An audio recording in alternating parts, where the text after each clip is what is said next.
আল্লাহ আয্যা ওয়া জাল্লা সূরাতুল কাহফে যে সূরা আমাদের প্রতি শুক্রবার তিলাওয়াত করার কথা, 4টি ঘটনার কথা উল্লেখ করেছেন এবং তৃতীয় ঘটনা মূসা আলাইহিস সালামকে নিয়ে। এই ঘটনার কথা কোরআনের আর কোথাও উল্লেখ করা হয়নি। এটি তার জীবনের খুবই ব্যতিক্রমী একটি ঘটনা। ভ্রমণটা ছিল একান্ত ব্যক্তিগত। কোরআনে মূসা আলাইহিস সালামের কথা পড়তে গেলে দেখা যায় তিনি হয়তো সরাসরি আল্লাহর সাথে কথা বলছেন, অথবা ইসরায়েলিদের সাথে আচরণ করছেন, বা তিনি ফেরাউনকে চ্যালেঞ্জ জানাচ্ছেন। তার ভূমিকাটি ছিল জনসাধারণের সাথে সম্পর্কিত। কিন্তু এই ঘটনাটি আমরা মূসা আলাইহিস সালাম সম্পর্কে যা যা জেনেছি তার থেকে একেবারে ব্যতিক্রম। বস্তুত এই ঘটনা নিয়ে রহস্যের কোনো শেষ নেই। আমরা এমনকি জানি না এটি তার জীবনের কোন পর্যায়ে সংঘটিত হয়েছে। দৃশ্যত মনে হয় ঘটনাটি পানি অতিক্রম করার পরে ঘটে, কিন্তু ঐতিহাসিকভাবে ঠিক কখন কোন জায়গায় আমরা তার কিছুই জানি না। আর আল্লাহ সিদ্ধান্ত নিয়েছেন আমাদেরকে না বলার। এই খুতবার জন্য আমি কিছু কথা আজকে বলতে চাই।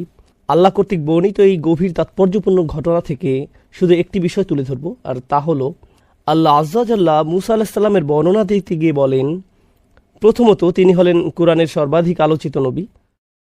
মূসা আলাইহিস সালামের নাম সবচেয়ে বেশি সংখ্যকবার উল্লেখ করা হয়েছে, আর অবশ্যই তাকেও কিতাব দেয়া হয়েছে। তারপর সেই কিতাবটি এমন বইয়ে পরিণত হয়, অর্থাৎ আল্লাহ তাকে তাওরাত প্রদান করেন। তারপরে আসা সকল প্রজন্মের জন্য একজন করে নবী ছিল। এই নবীরা তাদের প্রজন্মকে আবারও তাওরাত শিক্ষা দিয়েছেন, আবারও শিক্ষা দিয়েছেন, আবারও শিক্ষা দিয়েছেন, আবারও শিক্ষা দিয়েছেন। তাহলে অধিক সংখ্যক নবী ছাত্র ছিল তাকে যে বই প্রদান করা হয়েছে সে বইয়ের, অন্য যে কোনো নবীর চেয়ে। আর অবশ্যই আল্লাহ আয্যা ওয়া জাল্লা মূসা আলাইহিস সালামের জাতির মানুষদের বা ইহুদি সম্প্রদায়কে আহবার হিসেবে অভিহিত করেছেন, জ্ঞানীর মানুষ হিসেবে। এছাড়াও বনী ইসরায়েলদের ওলামাদের জন্য কোরআন স্কলার শব্দটি ব্যবহার করেছে, অর্থাৎ এই মানুষগুলোর সুগভীর জ্ঞান ছিল। আল্লাহর কাছ থেকে তারা এটা পেয়েছে, আল্লাহ তাদের এটা দিয়েছেন। এমনকি তাওরাতের মধ্যে পরিবর্তন আনার পরেও কিছু জ্ঞান তাদের মাঝে বর্তমান আছে। সুতরাং আল্লাহ কোরআনে মূসা আলাইহিস সালামের জ্ঞান এবং উচ্চতর মর্যাদার কথা বারবার তুলে ধরেছেন। কিন্তু আজকের আলোচ্য ঘটনায় তিনি শিক্ষক নন, তিনি একজন ছাত্র। মূসা আলাইহিস সালাম, যিনি অন্য সকল ক্ষেত্রে ছিলেন একজন শিক্ষক, এখন তিনি একজন ছাত্র। আর এটা তার জীবনের শুরুর দিকের ঘটনা নয়। লেখাপড়ার কথা যখন চিন্তা করেন, আপনি জীবনের প্রথম দিকে জ্ঞান অর্জন করেন, ছাত্র থাকেন, এভাবে নির্দিষ্ট কিছু যোগ্যতা অর্জন করার পর আপনি শিক্ষক হন। শিক্ষক হওয়ার এটাই স্বাভাবিক প্রক্রিয়া। কিন্তু আমরা এখন যা নিয়ে কথা বলতে যাচ্ছি, এই ঘটনা মূসা আলাইহিস সালামের জীবনের অনেক পরের দিকের ঘটনা। তিনি ইতিমধ্যে ইসরায়েলিদের শিক্ষক হিসেবে বহুদিন অতিক্রম করেছেন। তিনি ইতিমধ্যে তাওরাত গ্রহণ করেছেন। তিনি আল্লাহ আয্যা ওয়া জাল্লার পক্ষ থেকে তাদের শিক্ষা দিয়ে আসছেন। আমরা যদি বর্ণনাটি সহিহ হিসাবে ধরে নেই, তখনকার দুনিয়াতে মূসা আলাইহিস সালামের চেয়ে বেশি জ্ঞানী আর কারো অস্তিত্ব ছিল না। তিনি তার চেয়ে জ্ঞানী কারো কথা জানতেন না। তবুও আল্লাহ তাকে বললেন, এমন একজন আছে যে তোমার চেয়ে বেশি জানে, তোমাকে তার কাছে যেতে হবে এবং শিখতে হবে। এখন খুবই ইন্টারেস্টিং এই ঘটনা। এমন একজন সম্পর্কে আমরা কোরআন থেকে যা জানি, এই নবীকে অন্য সবার চেয়ে বেশি জ্ঞান প্রদান করা হয়েছে। তারপরেও আল্লাহ তাকে বলছেন, তোমাকে অন্য একজনের কাছ থেকে শিখতে হবে। আমরা জানি যে কোনো ব্যক্তি যত বেশি শিখে, যত বেশি যোগ্যতা অর্জন করে, যত বেশি সার্টিফিকেট অর্জন করে, সমাজে তার মর্যাদা তত বেশি বৃদ্ধি পায়। আমি এমনকি ধর্মীয় জ্ঞান নিয়ে এখানে কথা বলছি না। কেউ পিএইচডি অর্জন করলে এটাও এক ধরনের মর্যাদা। কেউ যদি বিশ্ববিদ্যালয়ের প্রফেসর হয়, এটাও বিশেষ মর্যাদা। আর এজন্যই কেউ পাশ করলে আমরা উৎসবের আয়োজন করি। মাধ্যমিক, উচ্চ মাধ্যমিক, মাস্টার্স বা পিএইচডি যেটাই অর্জন করেন। ইসলামী শিক্ষায় যদি কেউ ইজাজা অর্জন করেন বা কোরআন হিফজ করেন, যখনই কেউ শিক্ষাক্ষেত্রে কোনো যোগ্যতা অর্জন করে, তার মর্যাদা বেড়ে যায়। সমাজে সে আরও বেশি স্বীকৃতি লাভ করে, মানুষ তার কথা শুনে। তথাপি এই মানুষটি, যাকে আল্লাহ মূসা আলাইহিস সালামের চেয়েও বেশি জ্ঞানী হিসেবে বর্ণনা করেছেন, মূসা আলাইহিস সালাম বরং বহু দূরের পথ পাড়ি দিয়ে ওনার কাছে আসেন জ্ঞান আহরণ করার জন্য, অথচ কেউ তার সম্পর্কে জানে না, কেউ তাকে চিনত না। প্রকৃতপক্ষে সবচেয়ে মজার ব্যাপারগুলোর মাঝে একটি হলো, এমনকি আমরা তার নামও জানি না। কোরআনে আল্লাহ তার নাম উল্লেখ করেননি। হ্যাঁ, হাদিসে তার নাম এসেছে খিজির বা খাদির, তার নামের কয়েকটি বানান উল্লেখ করা হয়েছে। কিন্তু আল্লাহ তার নিখুঁত বাণীতে মূসা আলাইহিস সালামের এই শিক্ষকের নাম আমাদেরকে না বলার সিদ্ধান্ত নিয়েছেন। তিনি আমাদেরকে তার নাম বলেননি। তাহলে আল্লাহ কিভাবে তার বর্ণনা দিলেন? আজ আমি এখান থেকে মূল আলোচনা শুরু করতে চাই। তিনি বললেন, ফাওয়াজাদ আবদাম মিন ইবাদিনা, অর্থাৎ মূসা আলাইহিস সালাম ও তার তরুণ সঙ্গী একসঙ্গে ভ্রমণ করল। পরিশেষে তারা পেল, এ কথাটি মনোযোগ দিয়ে শুনুন, আমার বান্দাদের মধ্য থেকে এক বান্দাকে। সহজে বললে এর অনুবাদ হবে, জাস্ট আমার এক বান্দার দেখা পেল। আমার এক বান্দা বললে তো আমরা সবাই এর অন্তর্ভুক্ত। এটা তো বিশেষ কোনো মর্যাদাপূর্ণ বর্ণনা নয়। আমরা এখানে গভীর একটা বিষয় শিখছি। আল্লাহ সুবহানাহু ওয়া তাআলার নিকট কোনো ব্যক্তি যত বেশি জ্ঞান অর্জন করবে, তত বেশি একজন সাধারণ বান্দা হিসেবে পরিচিতি পাবে। এই জ্ঞানের কারণে তারা অন্যদের থেকে স্পেশাল হয়ে যান না, বরং এই জ্ঞানের ফলে সেই বান্দা বুঝতে পারে ইন্নানি মিনাল মুসলিমিন, আমি শুধু সব মুসলমানদের মধ্যেই একজন মুসলমান, আমি অন্য কারো চেয়ে উচ্চতর কেউ নই। দেখুন, অন্য সকল জ্ঞানের ক্ষেত্রে কেউ কিছুটা জ্ঞান অর্জন করলে নিজের মাঝে কেমন যেন আত্মম্ভরিতা তৈরি হয়।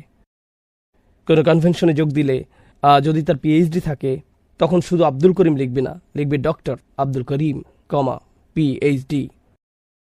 আচ্ছা, এক কাজ করি, পিএইচডি একটু মোটা অক্ষরে লিখি। অথবা কারো কাছে নিজের পরিচয় দিতে গিয়ে বলবে, হেই, আমার নাম সালমান। না না না, আমার নাম ডক্টর সালমান। অথবা আপনার ইমেইল আইডি বা অন্য কোনো আইডিতে নিজের নাম শুধু জৈনাব লিখবেন না, লেখেন জৈনাব MBA। আপনাকে নিজের অর্জিত যোগ্যতাগুলো যোগ করে দিতে হবে, কারণ এর মাধ্যমে বোঝানো হয় আমার যোগ্যতা আছে। অনেকে এভাবে নিজেকে জাহির করতে দারুণ ভালোবাসে। একটা মজার ঘটনা মনে পড়েছে, অনেক দিন আগের কথা। তখন আমি কলেজে পড়তাম। সে সময় আমরা বন্ধুরা মিলে MSA কনভেনশনে যোগ দিতাম। আমার এক বন্ধু তখন মজা করে বুকের উপর একটা নেম প্লেট ঝুলিয়ে দিত, ডক্টর ফারেস মাহমুদ PhD, গুণ 10। বিষয়টা হলো, সার্টিফিকেট আপনাকে এক ধরনের সামাজিক স্ট্যাটাস দান করে। আর আল্লাহর কাছে আমাদের স্ট্যাটাস কি? আপনার যদি সত্যিকারের জ্ঞান থাকে, আমার যদি সত্যিকারের জ্ঞান থাকে, তাহলে আমরা বুঝতে পারবো আল্লাহর নিকট আমাদের সর্বোচ্চ স্ট্যাটাস হলো আমি আল্লাহর একজন দাস মাত্র। দাস শব্দটা আমি ইচ্ছে করে ব্যবহার করছি, আমি চাকর ব্যবহার করিনি, আমি বলেছি দাস, কারণ শব্দটা কেমন যেন অপমানকর। একেবারে আক্ষরিক অর্থে আরবিতে, আমাকে তো কোরআনের আরবির যত কাছাকাছি সম্ভব অনুবাদ করতে হবে। আমি রাজনৈতিকভাবে শুদ্ধ হওয়ার চেষ্টা করছি না, আমি ভাষাগত দিক থেকে সঠিক হওয়ার চেষ্টা করছি। বোঝার চেষ্টা করুন কেন এই পরিভাষাটি ব্যবহার করা হয়েছে। কারণ আল্লাহ ছাড়া অন্য যে কারো নিকট দাসত্ব স্বীকার করা অপমানজনক, কিন্তু আল্লাহর দাস হওয়া সম্মানের ব্যাপার। এর মাধ্যমে মূলত আমাদের মুক্তি ঘটে। আপনার পক্ষে এমন কোনো টাইটেলের কথা, এমন কোনো উপাধির কথা চিন্তা করা সম্ভব নয় যা দাসের চেয়ে নিচু হতে পারে। দাস, পৃথিবীতে মানুষ যত ধরনের চাকরি করে, চাকরিতে যত ধরনের পদ আছে, কেউ যদি দাসত্বের পদ গ্রহণ করে, এর চেয়ে বিনয়ী, এর চেয়ে নিচু আর কোনো পদ হতে পারে না। আর এই ঘটনায় আমরা দেখতে পাচ্ছি এমন একজনকে যার রয়েছে সর্বোচ্চ জ্ঞান, তথাপি সব মিলিয়ে তিনি শুধুই একজন আবদান, একজন দাস। অধিকন্তু এটা আল আবদ ব্যবহার করা হয়নি, এটা এমনকি মুআররাফ বিল নামও নয়। এখানে এমনকি সুনির্দিষ্ট করে দাসটিও বলা হয়নি। এমন বলা হয়নি যে ইনি সেই লোক যার কাছ থেকে তুমি শিখবে, না, যে কোনো একজন দাস। কারণ এখান থেকে আমরা জানতে পারি সত্যিকার অর্থে ইসলাম শিখার অর্থ কি। কেউ যখন সত্যিকার অর্থে আল্লাহর জ্ঞান আহরণ করে, তখন আসলে সে ব্যক্তি আরও বেশি বেশি বেশি সাধারণ মানুষদের অন্তর্ভুক্ত, তাদের উপরে নয়, সে অন্য সবার উপরে নয়, সে আরও বেশি বিনম্র। যত ডিগ্রি তার থাকুক না কেন, জানো আমি কোন ভার্সিটি থেকে পাশ করেছি, জানো আমার কতগুলো ডিগ্রি আছে, তোমার কি এই বিষয়ে ইজাজা আছে, তুমি কি অমুক শায়েখের কাছ থেকে শিখেছ, এর কোনো কিছুই এখন আর গুরুত্ব বহন করে না, এগুলো এখন অনুপস্থিত। প্রথমত আমি মসজিদ কর্তৃপক্ষকে ধন্যবাদ জানাতে চাই। ইস্ট লন্ডন মসজিদ আমার হৃদয়ের অতি নিকটের একটা স্থান। আসলে আমি কাউকে না জানিয়ে এখানে আসাটা পছন্দ করি। আর এর আগেও আমি এখানে কিছু সোশ্যাল এক্সপেরিমেন্ট পরিচালনা করেছি। কয়েক মাস আগে আমি এখানে এসেছিলাম। সম্ভবত বিষয়টা আমি আগেও বলেছিলাম যে কয়েক মাস আগে আমি এখানে এসেছিলাম জুমার নামাজে অংশ নেওয়ার জন্য। তখন আমি শ্রোতাদের মাঝে ছিলাম, একটা হুডি পরিহিত ছিলাম, তাই কেউ আমাকে চিনতে পারেনি। আর মাথা নিচু করে রেখেছিলাম। আমি দেখতে চেয়েছিলাম যে ধরা পড়ে যাই কিনা, কিন্তু না, ধরা পড়িনি। গোটা সময়টাতেই আমি অজ্ঞাত থাকতে পেরেছিলাম। জুমার নামাজের সময় একজন ব্যক্তি পাশ থেকে উকি দিয়েছিলেন, আর আমিও তাড়াতাড়ি আমার হিজাব সামলে নিয়েছিলাম। এরপর আর কোনো সমস্যা হয়নি। কিন্তু যাই হোক, আপনাদের আতিথেয়তায় আমি আপ্লুত। আর অবশ্যই আজ রাতে আপনাদের বিপুল সংখ্যক উপস্থিতি আল্লাহ আমাদের মধ্যে যে ভালোবাসা দিয়ে দিয়েছেন সেটাই প্রমাণ করছে। আল্লাহ শুধু এই ভালোবাসাটিকেও ইবাদত হিসেবে কবুল করে নিন, আর মুসলিমদের মাঝে এই ভালোবাসাকে বৃদ্ধি করে দিন। এই সন্ধ্যায় আমি আপনাদের সাথে যে আলোচনা করতে চাই তা হল কোরআনের একটি অনুচ্ছেদ, সূরা ফুরকানের শেষ অংশ। এটা কোরআনের 25তম সূরা। আমার অনেক প্রিয় এবং হৃদয়ের কাছের একটা অনুচ্ছেদ। এটা এমন অনুচ্ছেদ যা নিয়ে আমি আগেও বহুবার আলোচনা করেছি, কিন্তু কয়েক বছর পর পর এই আয়াতগুলোতে ফিরে যাওয়ার এবং এর সাথে আমার সম্পর্ককে নবায়ন করার প্রয়োজনীয়তা অনুভব করি। আর আমি যদি এই প্রয়োজন অনুভব করি, আমার মনে হয় যে আপনাদেরও এই একই প্রয়োজনীয়তা রয়েছে।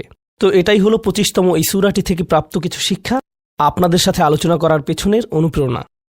তো এই অনুচ্ছেদে আল্লাহ আয্যা ওয়া জাল্লা আমাদেরকে একটি বিশেষ উপাধি প্রদান করেছেন, আর সেই উপাধিটি হলো ইবাদুর রহমান, অবিশ্বাস্য রকম করুণাময় এবং ভালোবাসাময় সত্তার বান্দারা। ইমানদারদেরকে আল্লাহর বান্দা হিসেবে অভিহিত করা যেতে পারে, ইমানদারদেরকে শুধুমাত্র ইমানদার হিসেবে অভিহিত করা যায়, আল্লাযীনা আমানু, আমাদেরকে মুসলিম বলে অভিহিত করা যায়। আমাদের অনেক উপাধি রয়েছে, আর এই সকল উপাধির মধ্যে আল্লাহ এই সূরাতে বিশেষ এবং অনন্য একটা উপাধি বাছাই করেছেন, সেটা হলো ইবাদুর রহমান। আর এটা কিছু ইঙ্গিত প্রকাশ করছে। প্রথমত, ব্যাকরণগত দৃষ্টিকোণ থেকে ইবাদুর রহমান শব্দ দুটিকে আরবিতে বলা হয় ইদাফা। সরল ভাষায় এর অর্থ হল দুইটি শব্দ একে অপরের সাথে সম্বন্ধযুক্ত। ব্যাকরণগতভাবে দুইটি শব্দ যা একে অপরের সাথে একীভূত হয়ে আছে। আর ব্যাকরণগতভাবে বলা যায় যে মুদাফ এবং মুদাফ ইলাইহির মাঝে কোনো কিছু আসার সুযোগ নেই, তারা অবিচ্ছেদ্য। আল্লাহ এখানে বলতে পারতেন ইবাদুন লির রহমান, আর রহমানের প্রতি নিবেদিত বান্দারা। কিন্তু যেহেতু এই দুইটি শব্দ একে অপরের সাথে এভাবে একীভূত হয়ে আছে, এই বিষয়টি থেকে কিছু তাফসীরকারক অনুপ্রাণিত হয়ে এই মত ব্যক্ত করেছেন যে এটা কিছু মানুষের সাথে আল্লাহর খুবই নিকট সম্পর্ক বর্ণনা করছে। আর অবশ্যই আল্লাহর নামগুলোর প্রত্যেকটিরই নির্দিষ্ট অর্থ রয়েছে, এগুলো আমাদের যে কারোর জন্য নির্দিষ্ট আবেগ অনুভূতি সৃষ্টি করে। তিনি বলতে পারতেন ইবাদুল্লাহ, আল্লাহর বান্দারা, কিন্তু তিনি তার প্রজ্ঞা দিয়ে দুইটি শব্দ চয়ন করেছেন, ইবাদুর রহমান। তো এই আয়াতে আমাদের এবং আল্লাহর সাথে যে সম্পর্ক বর্ণনা করা হয়েছে তা হলো ভালোবাসা, যত্ন এবং করুণার সম্পর্ক। আমাদেরকে আল্লাহর ভালোবাসা, যত্ন এবং করুণার চাদরে জড়িয়ে নেওয়া হয়েছে। আয়াতগুলোর অগ্রসর হওয়ার সাথে সাথে বক্তব্যের বিষয়বস্তুকে দুটি ভিন্ন দৃষ্টিভঙ্গি থেকে দেখা সম্ভব। একটি দৃষ্টিভঙ্গি হল কিছু মানুষের বিশেষ কিছু গুণ রয়েছে। বিশেষ এই মানুষগুলো কারা? যাদেরকে আল্লাহ ইবাদুর রহমান বলে আখ্যায়িত করেছেন। এই দৃষ্টিভঙ্গি অনুযায়ী এই হলো গুণাবলীগুলোর একটা তালিকা। যদি এর সবগুলোর অধিকারী হতে না পারেন, আপনি আসলে ব্যর্থ হয়েছেন। এটা হলো একটা দৃষ্টিভঙ্গি। তো আমাদের যে কারো জন্য আমরা যদি প্রথম দৃষ্টিভঙ্গির দিকে লক্ষ্য করি, তখন বলবো আমি তো তাহলে অকৃতকার্য হয়ে গেলাম।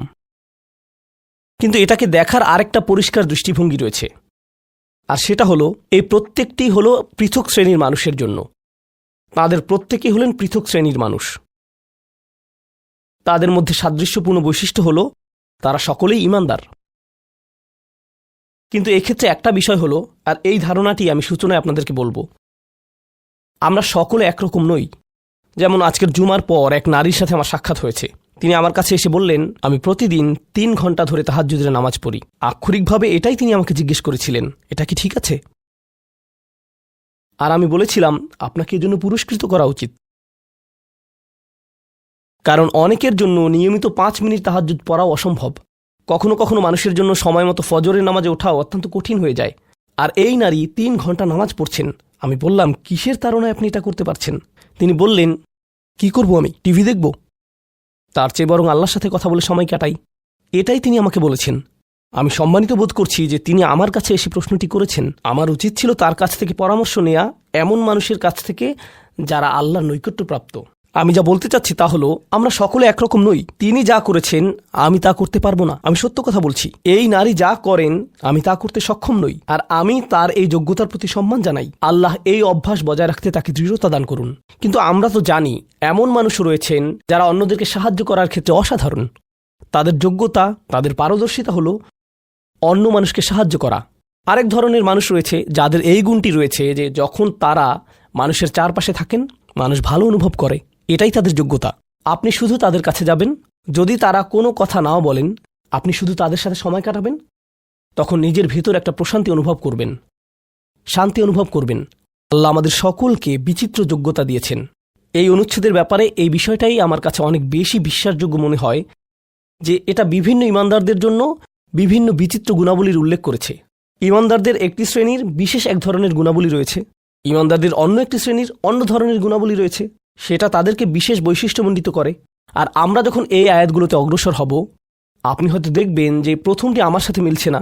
আমি আশা করছি যে কমপক্ষে একটি গুণের অধিকারী হব। আপনি হয়তো একের অধিক গুণের সাথে মিল খুঁজে পাবেন, আর সেটাও আপনাকে ইবাদুর রহমান হিসেবে অন্তর্ভুক্ত করবে। এখানে প্রথম গুণটি চমৎকার। হয়তো ভাবতে পারেন যে আল্লাহ তাআলা হয়তো সবচেয়ে নৈকট্যপ্রাপ্ত বান্দাদের দিয়ে শুরু করবেন, যাদেরকে তিনি সবচেয়ে ভালোবাসেন। হয়তো তিনি তাদেরকে দিয়ে শুরু করবেন যারা সবচেয়ে বেশি নামাজ পড়ে, যারা তার উপাসনা সবচেয়ে বেশি করে, যারা আল্লাহর প্রতি আধ্যাত্মিক ধ্যানে সবচেয়ে মগ্ন। কিন্তু আল্লাহ কি দিয়ে শুরু করলেন? তিনি বললেন, আল্লাযীনা ইয়ামশুনা আলাল আরদি হাওনা। অবিশ্বাস্য রকম করুণাময় সত্তার বান্দারা, এই বিশেষ মানুষগুলো হলো তারা যারা বিনম্রতার সাথে পৃথিবীতে চলাফেরা করে। আল্লাযীনা ইয়ামশুনা আলাল আরদি হাওনা। সামনে এগুনোর আগে এটা দিয়ে কি বোঝাচ্ছে তা আমাদেরকে উপলব্ধি করতে হবে। এর অর্থ এটা না যে আপনি যখন রাস্তায় হাঁটবেন অর্ধেক রুকু করা অবস্থায় হাঁটবেন, এরকমভাবে মাথা নিচু করে রাখবেন আর বলবেন যে আমি বিনয় প্রকাশ করছি। এটা বিনয় প্রকাশ করা নয়। আপনি সোজাভাবেই হাঁটবেন। আপনি মানুষের সাথে তাচ্ছিল্য সহ কথা বলবেন না। আর আলাল আরদি এই ধারণাটি হলো যেখানেই যান, হয়তো ঘরে থাকতে পারেন, হয়তো কাজে থাকতে পারেন, হয়তো শিক্ষা প্রতিষ্ঠানে থাকতে পারেন, হয়তো আপনার কর্মচারীদের সাথে কাজে আছেন, হয়তো আপনার নিয়োগদাতার সাথে কথা বলছেন, হয়তো কথা বলছেন শিশুদের সাথে, অথবা কথা বলছেন বড়দের সাথে, হয়তো আপনার বাবা মায়ের সাথে কথা বলছেন, হয়তো এটা অন্য কেউ, হয়তো এটা মুসলিম হতে পারে অথবা অমুসলিম। যখনই মানুষের সাথে কথা বলেন এক ধরনের বিনয় থাকতে হবে। যেভাবে আপনি তাদের সাথে কথা বলবেন, কাউকে মূল্যহীন বোধ করাবেন না আপনার কথার দ্বারা। যেভাবে তার দিকে তাকান, যেভাবে নিজেকে উপস্থাপন করেন, এটাই আল মাশি আলাল আরদি হাওনা, পৃথিবীর বুকে বিনয় সহকারে চলাফেরা করা, বিনম্রভাবে। আপনারা দেখবেন যে কোরআনে বিভিন্ন রকমের অহংকারের কথা এসেছে। এখন এখানে সবাই জানেন যে অহংকার হলো হৃদয়ের একটা ব্যাধি, এটা থাকে হৃদয়ের ভিতর, তাই না? কিন্তু ভিতরে যখন কোনো ব্যাধি থাকে, যেমন কোনো ভাইরাস যদি ভিতরে থাকে, বাইরে এর কিছু লক্ষণ প্রকাশ পায়, উচ্চ তাপমাত্রা, ঘাম, এই ধরনের লক্ষণ। কোরআন তুলে ধরছে অহংকারের কিছু লক্ষণ। উদাহরণস্বরূপ আল্লাহ বর্ণনা করছেন যেভাবে মানুষ অন্যের দিকে তাকায়। কোরআন বলছে যে এমন মানুষ ছিল যারা রাসূল সাল্লাল্লাহু আলাইহি সাল্লামের দিকে এভাবে দৃষ্টিপাত করত, ইয়াকাদুল্লাযীনা কাফারু লা ইউযলিকুনাকা বিআবসারিহিম, তারা এত কঠিনভাবে আপনার দিকে তাকায় যে তারা যেন তাদের দৃষ্টি দ্বারা আপনাকে মাটিতে ফেলে দেবে, এরকম কঠিনভাবে তারা আপনার দিকে তাকায়। অন্য কথায় তারা কোনো কিছু বলেনি, তারা কোনো কিছু করেনি। তাদের অহংকার কোথায় ছিল? শুধুমাত্র তাদের মুখমণ্ডলে, শুধুমাত্র তাদের চোখে। তো তরুণদের জন্য এটা একটা উপদেশ। তোমার বাবা মা হয়তো তোমার সাথে কিছু নিয়ে চিৎকার করছেন, সেটা ন্যায্য বা অন্যায্য যাই হোক, আর তুমি বসে বসে শুনছো, আর তোমার রক্ত গরম হয়ে উঠছে এবং পাল্টা চিৎকার করতে মন চাইছে, কিন্তু তুমি শুধু কুৎসিত চাহনি দিয়ে তাদের দিকে তাকিয়ে আছো। এই কুৎসিত চাহনি দিয়ে তাকিয়ে আছো, আর তোমার মা বলছেন আমার দিকে এভাবে তাকিয়ে আছো কেন? আমি তো কোনো কথা বলিনি। তুমি কিছু বলনি, এটা পুরস্কার পাওয়ার মতো কিছু না। তুমি কিছু বলনি, এটা পুরস্কার পাওয়ার মতো কিছু না। কারণ অধ্যত্ব শুধু তোমার কথাতেই থাকে না। তবে অভিনন্দন যে তুমি কোনো কিছু বলনি, এটা অপেক্ষাকৃত ভালো, কারণ সেটা তাহলে আরও খারাপের দিকে যেত। কিন্তু এক ধরনের অধ্যত্ব, ক্রোধ এবং বিনয়ের অভাব আমাদের চোখে মুখে ফুটে ওঠে। সুম্মা নজর, সুম্মা আবাসা অবাসার, সুম্মা আদবার অস্তাকবার।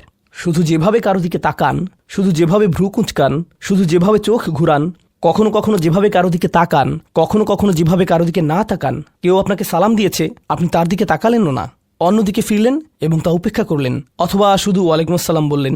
আপনি সালামের জবাব দিয়েছেন, কারণ তা না হলে তো গুনাহ হতে পারে, কিন্তু জবাব দিলেন খুবই নিচু স্বরে, এটা নিশ্চিত করার জন্য যাতে সে শুনতে না পায়, আর সে মনে করলো যে আপনি জবাব দেননি।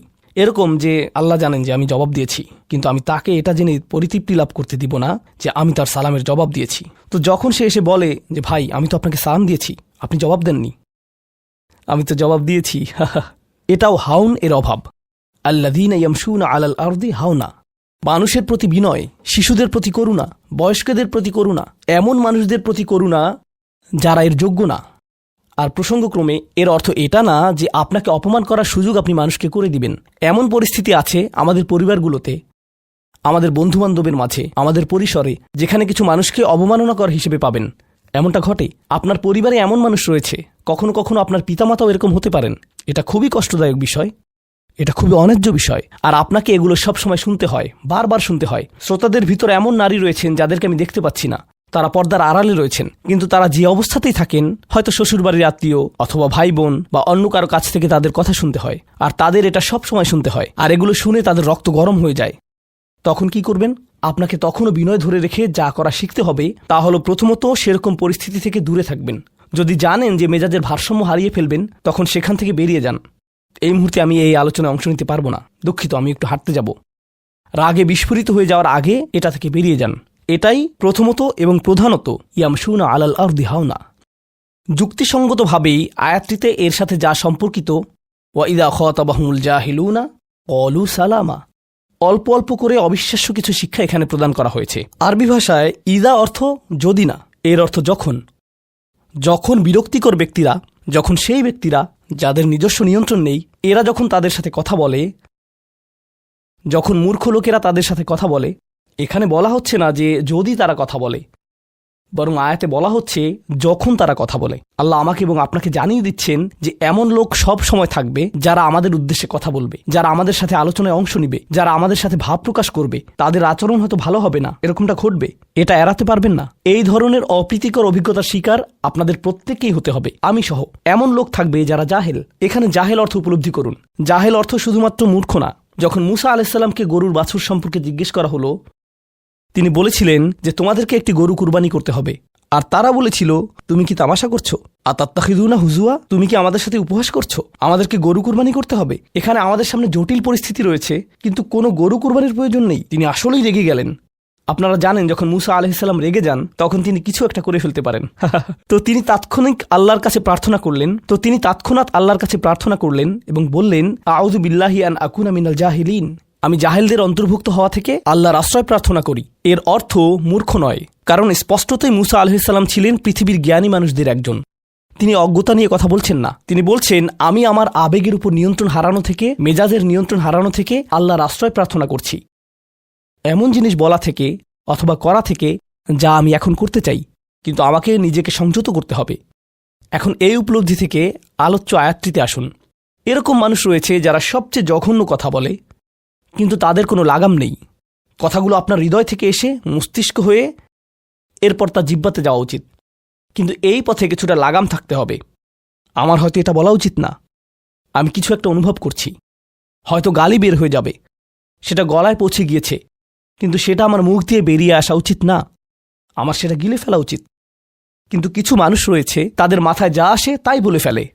কারোর সাথে আপনার 6 মাস পরে দেখা হলো কোনো একটা পার্টিতে, ঈদের সময় অথবা অন্য কোথাও, হে আসসালামু আলাইকুম, আপনি তো মোটা হয়ে গেছেন, সবার সামনেই। এটা কেমন কথা? আপনি এটা মনে মনে আনতে পারেন আর নিজের মনে মনে মাশা আল্লাহ বলতে পারেন, কিন্তু সবার সামনে কেন আপনাকে এ কথা বলতে হবে? হেই, তুমি তো কয়েক বছর আগে পড়ালেখা ছেড়ে দিয়েছিলে, এখনো পাশ করনি, এখনো ফেইল অবস্থাতেই আছো। মানুষ আপনাকে এরকম কথা বলে আর এটা আপনাকে রাগান্বিত করে। এই অবস্থায় কি করবেন? আল্লাহ বলেছেন, এটা আপনার মনের বিনয় প্রকাশের অংশ। এভাবেই আল্লাহ আমাদের বিনয় যাচাই করবেন। আর প্রসঙ্গক্রমে তারাই হয়ে থাকে আমাদের সবচেয়ে কাছের মানুষ, যার অর্থ আপনি এই ধরনের পরিস্থিতিতে বারবার বারবার বারবার পড়বেন। কিভাবে এটা থেকে বেরিয়ে আসবেন? আল্লাহ বলছেন, ওয়াইদা খাতাবাহুমুল জাহিলুনা ক্বালু সালামা। এটা দিয়ে কতিপয় জিনিস বোঝায়। আমি এখানে সেই কয়েকটি শিক্ষা নিয়ে আলোচনা করব। যখন এমনটা ঘটবে, আপনার তাৎক্ষণিক প্রতিক্রিয়া হবে শান্তি, ক্বালু সালামা। এটা দ্বারা বিদায়ও বোঝাতে পারে। আপনি বলবেন, সালাম, আমি আর এই আলোচনা চালিয়ে যেতে চাই না, আমি সম্মানজনকভাবে আপনাকে বিদায় জানাবো। ও দাঁড়ান, আমার তো একটা মিটিং আছে। এর বাকি অংশটুকু আপনি মনে মনে বলতে পারেন আল্লাহর সাথে দোয়া করার জন্য, কিন্তু এটা তার কাছে প্রকাশ করার প্রয়োজন নেই। শুধু বলুন যে আমার একটা মিটিং আছে, আর সেখান থেকে চলে আসুন, কারণ আপনি এটা নিতে পারবেন না। তারা সেখান থেকে বেরিয়ে আসে সম্মানজনকভাবে, এটা একটা অর্থ। যখন জঘন্য মানুষ আপনার কাছে আসে, বেরুবার পথ খুঁজে বের করবেন। কোরআন এই সূরাতে আরো পরে যা বলেছে যে মাররু কিরামা, সম্মানজনকভাবে তারা এটা অতিক্রম করে চলে যায়। কিছু কিছু মানুষ আছে যারা এমন কথা বলতে চায় যা আপনাকে রাগান্বিত করবে। তারা আসলে এটা করে মজা পায়। তারা কথা বলবে শুধু আপনাকে উত্তেজিত করার জন্য। আর তাদের কেউ কেউ জানে যে ঠিক কি বলতে হবে, কারণ তারা আপনার সাথে আগেও কথা বলেছে। আর তারা জানে যে কোন জিনিস আপনাকে রাগিয়ে তুলে, তাই তারা জানে যে কোন বাটনটি প্রেস করতে হবে আর কিভাবে আপনাকে বিরক্ত করতে হবে। আপনি বসে আছেন, আমি উত্তেজিত হব না, আমি উত্তেজিত হব না, আমি উত্তেজিত হব না, কিন্তু তার কথা শুনে আপনি বিশাল দানবে পরিণত হয়ে গেলেন, যার ফলে সব ধ্বংস হয়ে যাবে। আর সেই ক্ষেত্রে আপনাকে আগে এটা রোধ করতে হবে। আপনি এখানে কথা বলতে পারেন আর বলতে পারেন যে, দেখুন, আমি এই বিরোধ চাই না, আসুন শান্তিপূর্ণ সময় ব্যয় করি, আসুন এই বিষয়টা নিয়ে আজ আর কথা না বলি, এতে অনড় থাকুন। এটা দিয়েও ক্বালু সালামা বোঝায়। আমি আপনার সাথে ঝগড়া করতে চাই না, আমি শুধু চাই আলোচনাটা যাতে কুৎসিত পথে এগিয়ে না যায়। কখনো কখনো আমরা ভদ্রতা দেখাই, আর সেই সুযোগে মানুষ আমাদেরকে অসম্মানজনক কথা বলতে থাকে, এবং আত্মবিশ্বাসের সাথে মানুষকে জানিয়ে দিবেন যে তাদেরকে থামতে হবে, তারা সীমা ছাড়িয়ে যাচ্ছে। এটা সঠিক নয়, এমনটা করা সম্মানহীনতা নয়, শিষ্টাচার বহির্ভূত নয়। আপনি নিজের জন্য রুখে দাঁড়াতে পারেন, কিন্তু এটা শুধু মর্যাদাপূর্ণ উপায়ই করতে হবে, এমনভাবে যা শান্তিপূর্ণ। এছাড়াও সালামা শব্দটিকে অনেকেই অবস্থা হিসেবেও দেখেছেন। অন্য কথায়, যখন তারা জবাব দেয় তারা পরিপূর্ণ শান্তিপূর্ণ অবস্থায় থাকে, এটা ভিন্ন একটা অর্থ। যখন জঘন্য মানুষেরা আপনার সাথে কথা বলে, তারা আপনাকে বিরক্ত করে, তারা রাগান্বিত করে, তারা মিথ্যার পর মিথ্যা, মিথ্যার পর মিথ্যা, মিথ্যার পর মিথ্যা বলে, আর আপনাকে সেখানে বসে এটা শুনতে হয় যেন এটা সত্য। আর তারা এটা অন্য মানুষের সামনে বলে, আর আপনি কোনো কারণ ছাড়াই ঝামেলায় পড়ে যান। যখন আপনি জবাব দেন, আপনার জবাব যাই হোক, জবাবটা শান্ত হওয়াটাই উত্তম। যখন জবাব দিবেন, আপনাকে শান্ত এবং পরিশীলিত হতে হবে। এটাই কলু সালামা। আর যারা জীবনে এটা ধারণ করতে পারে তারা আল্লাহর কাছে বিশেষ মানুষ, ইবাদুর রহমান।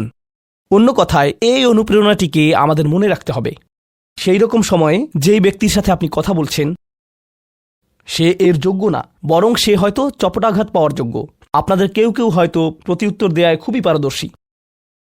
কেউ হয়তো আপনাকে বিদ্রুপাত্মক কিছু বলছে, আপনি তাকে কথা দিয়ে পিষে ফেলতে পারবেন। ও মাই গড, আপনার মাথায় যে জবাবগুলো আসে, তালিকা করা একাধিক জবাব, আমি কি এ বি সি বলবো নাকি উপরের সবগুলো একসাথে বলবো, আপনার মাথায় এটা চলছে। আর সেই মুহূর্তে যখন আপনি বিরত হওয়ার সিদ্ধান্ত নেন, কঠিনভাবে না বলার, প্রতিক্রিয়া না দেখানোর, শান্ত থাকার সেই শক্তি অর্জনের জন্য আপনার আর আমার অনুপ্রেরণা যা হবে তা হলো, আমি ইবাদুর রহমানের মধ্যে সামিল হতে চাই। আমি ভুলে যাব যে আমি এই অপ্রীতিকর কথোপকথনে রয়েছি, কারণ ঠিক এখনই আমি আল্লাহর সংস্পর্শে রয়েছি আর তার বিশেষ রহমত আমার উপর বর্ষিত হচ্ছে। সেই জন্যই তিনি আমাকে এই পরিস্থিতিতে ফেলেছেন, যাতে আমি তার নৈকট্য অর্জন করতে পারি। এটা আসলে একটা আশীর্বাদ। এই অপ্রীতিকর সঙ্গগুলো আসলে একটা আশীর্বাদ, যাতে আমি তার নৈকট্য পেতে পারি। সুবহানাল্লাহ। ওয়াইবাদুর রহমানিল্লাযীনা ইয়ামশুনা আলাল আরদি হাওনা ওয়া ইযা খাতাবাহুমুল জাহিলুনা ক্বালু সালামা। লক্ষ্য করুন এরপর আল্লাহ কি বলছেন। দ্বিতীয় শ্রেণীর মানুষেরা, তাদের বিশেষ গুণটি বর্ণিত হচ্ছে। প্রসঙ্গক্রমে এর অর্থ এটা না যে তারা অন্য কিছু করে না, যেমন তারা নামাজ পড়ে না, তারা হালাল খাবার গ্রহণ করে না। এগুলো তো থাকতেই হবে, তারা তো ইতিমধ্যে ইবাদ। এগুলো হলো ইবাদ হওয়ার বাইরের অতিরিক্ত গুণাবলী। দ্বিতীয় মহান গুণটি কি? দ্বিতীয় শ্রেণীর এই মানুষেরা যারা আল্লাহর কাছে প্রিয়, কোন জিনিসটা তাদের বিশেষ মানুষে পরিণত করেছে? ওয়াল্লাযীনা ইয়াবিতুনা লিরাব্বিহিম সুজ্জাদান ওয়া কিয়ামান। যারা রাত্রি অতিবাহিত করে তাদের প্রভুর উদ্দেশ্যে সিজদারত এবং দণ্ডায়মান অবস্থায়। তারা লোকচক্ষুর অন্তরালে গভীর রাতে নামাজে মশগুল থাকেন, কারণ তারা জানেন যে রাতের গভীরে আল্লাহ তাদের সবচেয়ে নিকটে থাকেন। আমাদের অনেকের জন্য এটা অনেক কঠিন যে আল্লাহ যদি তার সবচেয়ে নৈকট্যপ্রাপ্ত মানুষদের কথা বলেন, এই শ্রেণীর মানুষদের দিয়ে শুরু করাটাই প্রত্যাশিত ছিল। এটাই প্রত্যাশিত ছিল যে আল্লাহ এমন মানুষদের দিয়ে শুরু করবেন যারা সবচেয়ে বেশি নামাজ আদায় করে, বিশেষত এমন সময়ে যখন তিনি নিকটে থাকেন, যা হলো রাতের মধ্যপ্রহর। সেখান থেকেই শুরু হওয়ার কথা ছিল, কিন্তু না, তিনি সেখান থেকে শুরু করেননি। তিনি বিনয় দিয়ে শুরু করেছেন, কারণ রাতের সেই নামাজ যখন আপনি এবং আমি আল্লাহর সামনে বিনয়াবনত হই, নামাজরত অবস্থায় অন্য কেউ দেখার সুযোগ না থাকে, চমৎকৃত করার মতো আর কেউ না থাকে, একমাত্র যাকে আপনি চমৎকৃত করতে চান তিনি হলেন আল্লাহ। আপনার আত্মাভিমান চলে গিয়েছে, আল্লাহর সম্মুখে দণ্ডায়মান হয়ে আপনি পূর্বেকৃত সকল অপরাধ স্বীকার করেছেন। আল্লাহর সাথে আপনি উন্মুক্ত আলোচনায় রত আছেন, সকল অহংকার থেকে মুক্ত হয়ে। যদি নিজেকে অহংকার মুক্ত করতে চান, প্রথম ধাপটি হলো, আপনি কি মানুষের সামনে অহংকারকে বিসর্জন দিতে পারেন? আর তারপর আল্লাহর সম্মুখে উপস্থিত হন। আমরা এমন অনেক মানুষদের কথা জানি যারা ইবাদতে পারদর্শী, কিন্তু মানুষের কাছে তারা খারাপ হিসেবে বিবেচিত। এটা আদর্শ নয়। এখানে একটি শ্রেণীকে অগ্রাধিকার দেয়া হয়েছে, আর এরা তারাই যারা মানুষের সাথে বিনয়ী। তারপর যারা আল্লাহর সামনে বিনয়াবনত হয়ে উপস্থিত হয়। এটা অর্জন করা সহজ নয়, কিন্তু যদি সপ্তাহে একবার, আমি জানি যে এটা কঠিন হবে, কিন্তু সপ্তাহে একবার আপনি মসজিদে ইশার নামাজ পড়লেন আর এরপর সরাসরি বাসায় চলে গেলেন আর ঘুমিয়ে পড়লেন। আর সেটা তখনই সম্ভব হবে যদি আপনি প্রত্যুষে ঘুম থেকে উঠেন আর এরপর দিনে না ঘুমান। তো ফজরের সময় উঠুন, এরপর ঘুমাবেন না, নিজেকে পরিশ্রান্ত করুন, এশা পড়ুন, এরপর ঘুমাতে যান। এরপর অ্যালার্ম দিয়ে রাখুন, ফজরের 30 মিনিট আগে অ্যালার্ম সেট করুন, উঠে গিয়ে কয়েক রাকাত নামাজ পড়ুন। শুধু এটুকুই করুন, নিজের মতো করে এটা করুন। এজন্য অন্য কারো ঘুম ভাঙাবেন না, এটা নীরবে করবেন। ঘরের কোনো এক কোণে চলে যান, সেখানেই নামাজ পড়ুন। যদি সপ্তাহে একবার বা দুবারও এটা করতে পারেন, যে প্রশান্তি পাবেন, আল্লাহর সাথে যে সম্পর্ক অনুভব করবেন, সেটা আপনাকে সবচেয়ে কঠিন সময়েও সাহায্য করবে। আল্লাহ আমাদেরকে এই মানুষদের অন্তর্ভুক্ত করে দিন। ওয়াল্লাযীনা ইয়াবিতুনা লিরাব্বিহিম সুজ্জাদান ওয়া কিয়ামা। এরপর আসছে তৃতীয় ধরনের মানুষের কথা। ওয়াল্লাযীনা ইয়াকুলুনা রাব্বানা ইসরিফ আন্না আযাবা জাহান্নাম ইন্না আযাবাহা কানা গরামা ইন্নাহা সাআত মুস্তাকাররা ওয়া মুকামা। এই মানুষেরা শুধু একটি দোয়া করে, দোয়ার তালিকা নয়। তাদের একমাত্র দোয়া হলো, ইয়া আল্লাহ, আমি জাহান্নামে যেতে চাই না। অন্য যেখানেই রাখেন, জাহান্নামে নয়। আমাকে জাহান্নামে রাখবেন না, আমাদেরকে জাহান্নামের শাস্তি থেকে দূরে রাখুন। অবস্থান করার জন্য এটা বিভৎস একটা জায়গা। আমি এটা এক মুহূর্তের জন্যও দেখতে চাই না। আমি সেখানে স্বল্পস্থায়ীভাবে থাকতে চাই না, আর আমি সেখানে দীর্ঘস্থায়ীভাবেও থাকতে চাই না। দোয়াটি মনোযোগ দিয়ে শুনুন। ইন্নাহা সাআত মুস্তাকাররা ওয়া মুকামা। প্রথমত, এটা একটা শাস্তি, এটা বিশাল একটা সাজা। আমি সেখানে স্বল্প মেয়াদের জন্য থাকতে চাই না, আর আমি সেখানে দীর্ঘমেয়াদের জন্যও থাকতে চাই না। কিছু মানুষ রয়েছে যারা সেই একই রোগে আক্রান্ত হয়েছে, উম্মার মধ্যে, মুসলিমদের মধ্যেই একই রোগ যা বনী ইসরাইলেরও ছিল। তারা বলেছিল আল্লাহ আমাদেরকে শাস্তি দিবেন না, ইল্লা আইয়াম মাদুদা, দিলেও কয়েক দিনের জন্য। মুসলিমদের মনোভাবও এমন হয়েছে, তারা বলে আল্লাহ আমাদের শাস্তি দিবেন, কিন্তু তা তো চিরদিনের জন্য না, তাই না? আমরা মুসলিম, একসময় আমরা ঠিকই বেরিয়ে আসব। ঠিক আছে, ভালো, আমি জাহান্নামে যাব, কিন্তু এটা হবে দীর্ঘ সাপ্তাহিক ছুটির মতো, আর তারপর আমার আর সমস্যা নেই। দেখুন আল্লাহর নৈকট্যপ্রাপ্ত মানুষদের দোয়া। তারা আল্লাহকে বলছেন, ও আল্লাহ, আমি জাহান্নামে যেতে চাই না, স্থায়ীভাবে না, অস্থায়ীভাবেও না। আমি স্বীকার করছি যে অবস্থানের জন্য এটা বিভৎস একটা জায়গা, মুস্তাকররান ওয়া মুকামা, শুধু থামার স্থান হোক অথবা চিরকালীন স্থান হোক, আমি এগুলোর কোনোটাই চাই না। এর অনেক অন্তর্নিহিত অর্থ রয়েছে, আমি আপনাদের শুধু একটির কথা বলছি। দেখুন, আপনি এবং আমি কখনোই প্রলুব্ধ হওয়া থেকে বাঁচতে পারবো না। হারাম সবসময় আমাদের সামনে আসবে, আর এটা সবসময় আমাদেরকে আহ্বান করবে। আর শাইতানু ইয়াইদুকুমুল ফাকর, শয়তান তোমাদেরকে দেউলিয়াত্বের প্রতিশ্রুতি দিবে। অন্য কথায়, যখন আপনি হালাল পথে চলবেন, শয়তান আপনাকে প্রতিশ্রুতি দিবে তুমি সুযোগ হারিয়ে ফেলছো, তুমি বঞ্চিত হচ্ছ, সবাই কত মজা করছে, তুমি অনেক মজা করতে পারতে, তুমি আরও অর্থ উপার্জন করতে পারতে, তুমি আরও ইন্দ্রিয় সুখ উপভোগ করতে পারতে। সেই সব সময় আপনার কাছে বিজ্ঞাপন দিতে থাকবে বিকল্প পণ্যের, বিকল্প পন্থার, নিজের কামনাকে চরিতার্থ করার। কিছু যায় আসে না যে কতটুকু কোরআন মুখস্থ করেছেন, কিছুই যায় আসে না যে কি পরিমাণ তাহাজ্জুদ আপনি পড়েছেন, এগুলো কোনোটাতেই আসে যায় না। শয়তান থামবে না। দিন শেষে আপনি তো একজন মানুষই, দিন শেষে কামনা বাসনাগুলো আপনার মাঝে থাকবে, আর শয়তান থামবে না, সে আপনার পেছনে লেগেই থাকবে। শয়তানের একটা কৌশল আল্লাহ বর্ণনা করেছেন, তার মনস্তাত্ত্বিক কৌশলটি হল যাইয়ানা লাহুমুশ শাইতানু আমালাহুম। শয়তান তাদের কাজগুলোকে তাদের কাছে আকর্ষণীয় করে দেয়। শয়তান আপনার কাছে আসবে, আপনাকে প্রলুব্ধ করবে, তখন আপনি বলবেন, হ্যাঁ এটা খারাপ, কিন্তু আমি তো অনেক ভালো কাজও করি। হ্যাঁ, আমি এলোমেলো কাজ করছি, কিন্তু আমি তো নামাজও পড়ছি, আর আমি তো কাফেরও না, তো সমস্যার কিছু নেই, আর এইবার করেই আমি থেমে যাব। এমন না যে আমি এটা করতেই থাকবো, শুধু একবারই করব। এভাবে নিজেকে সব ধরনের যুক্তি দিতে থাকেন, নিজে নিজে এটাকে বৈধতা দিতে থাকেন। আপনার চিন্তায় এটা এখন আর অতটা খারাপ না। আর তারপর যখন এমন মানুষ চারপাশে থাকেন যাদেরকে বলেন যে এটা তো খারাপ, আর তারপর যখন এমন মানুষের চারপাশে থাকেন যাদেরকে বলেন যে এটা তো খারাপ, তারাও আপনাকে বলে, না ভাই, কাম অন, এটা অতটা খারাপ না, থামো তো, এরকম কথা বলো না, না আল্লাহ ওইরকম না, আল্লাহ তোমাকে শাস্তি দিবেন না, কেন এরকম হতাশাজনক কথা বলছো, তুমি অতিরিক্ত চিন্তা করো। আপনি তা শুনেন, আর এটা আপনাকে প্রভাবিত করতে শুরু করে। কিন্তু যখন কাজটা করে ফেলেছেন, যেটাই করেছেন, হতে পারে এটা অ্যালকোহল অথবা অন্য কোনো মাদক, এটা কারোর সাথে সম্পর্ক হতে পারে, সেটা যাই হোক, যখন নিজেকে বলেন যে এটাই শেষবার, কিন্তু এটাই শেষ তো না। কারণ যখনই কাজটা ঘটে যায় আর কয়েকদিনের মধ্যে অনুশোচনাও কেটে যায়, তখন মোবাইলে আরেকটা মেসেজ চলে আসে, তারপর আরেকটা দাওয়াত আসে, তারপর আপনি বলেন না এটাই শেষবার, আবারও সেই চক্রে আটকে যান, আর আবারও সেটা করেন, আর তা করতেই থাকেন। শয়তান ঠিক এটাই চেয়েছিল। মানুষ এই চক্র বন্ধ করতে পারে, আল্লাহর প্রতি নিবিষ্ট হয়ে বলতে পারে, ইয়া আল্লাহ, আমার বন্ধুরা কি বলছে তাতে কিছু যায় আসে না, শয়তান কি ওয়াসওয়াসা দিচ্ছে তাতে কিছু যায় আসে না, কতবার এই বিভৎস চক্রে আটকা পড়েছি তাতে কিছু যায় আসে না। আমি ফিরে আসলাম, আমি ফিরে আসলাম 2 দিন অনুতপ্ত থেকে আবারও পাপে লিপ্ত হওয়া থেকে। আমি ফিরে আসলাম আপনার কাছে ক্ষমা চাওয়ার পর আবারও পাপ করা থেকে। ওয়ালাম ইউসিরু আলা মা ফাআলু ওয়া হুম ইয়ালামুন। তারা পাপ কাজগুলো বারবার করে না, আর তারা জানে যে তারা কি করছে। আমি সেই লোকদের অন্তর্ভুক্ত হব না। ওয়ালাইসাতিত তাওবাতু লিল্লাযিনা ইয়ামালুনা আস-সাইয়্যাত। তওবা, অনুশোচনা তাদের জন্য কাজ করে না যারা পাপ করতেই থাকে। এমনকি তওবা করার পরেও এটা সেই মানুষদের জন্য না যারা এই চক্রে আটকে যায়। এটা তাদের জন্য যারা বলে, ইয়া আল্লাহ, আমি জাহান্নামে যেতে চাই না, আমি জাহান্নামের যোগ্য অনেক কাজ করেছি, কিন্তু এখন আমি থেমে যাচ্ছি। আর এটাই চূড়ান্ত। তারা হলেন আল্লাহর কাছে বিশেষ মানুষ, কারণ আল্লাহ জানেন এটা কতটা প্রলুব্ধকারী ছিল, আল্লাহ জানেন সেই আসক্তি কতটা শক্তিশালী ছিল, আল্লাহ জানেন পাপের কত গভীরে আপনি ছিলেন, আল্লাহ জানেন আপনার উপর শয়তানের সেই দীর্ঘ নিয়ন্ত্রণের কথা, আর আপনি সেই নিয়ন্ত্রণ ভঙ্গ করতে এবং আল্লাহর কাছে ফিরে আসতে সক্ষম হয়েছেন। আল্লাহর পথে আপনার এই যাত্রা অন্য মানুষের তুলনায় অনেক কঠিন। আপনার সামনের প্রলোভনগুলো অনেক শক্তিশালী, আপনার প্রতি অভিকর্ষের টানটি অনেক বেশি শক্তিশালী, আর এর সাথে লড়াই করে যেহেতু আল্লাহর কাছে এসেছেন, তাই আপনি বিশেষ মর্যাদা সম্পন্ন।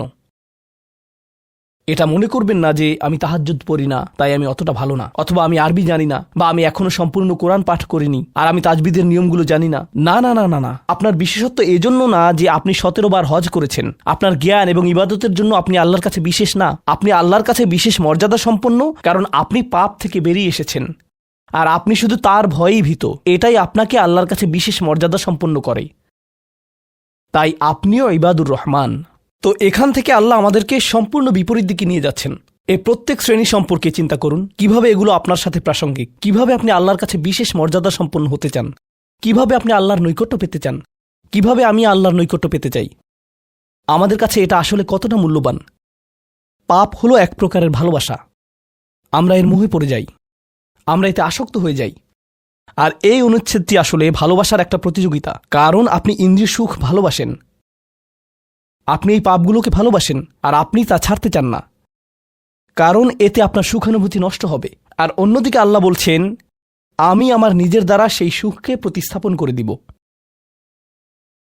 আমি এটাকে আমার নৈকট্য দ্বারা প্রতিস্থাপন করে দিব। আল্লাহ এই সুযোগ দিয়েছেন।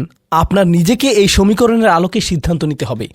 আপনি এই পরিস্থিতিতে পড়বেন, অন্য কেউ জানবে না, কেউ জানবে না যে আপনার মাথায় কি সংগ্রাম চলছে, কেউ জানবে না, শুধু আল্লাহ জানবেন। আর প্রসঙ্গক্রমে উদাহরণস্বরূপ আপনাদের কেউ কেউ যখন হারাম সম্পর্কে জড়ান, নিশ্চিত বলছি না, আপনাদেরকে অভিযুক্ত করছি না, কোনো মানুষ, আপনারা না, কোনো মানুষ যাদেরকে আপনারা চিনেন, তারা হয়তো অনৈতিক সম্পর্কে জড়িত, আর আপনি তা থেকে বের হতে চাচ্ছেন।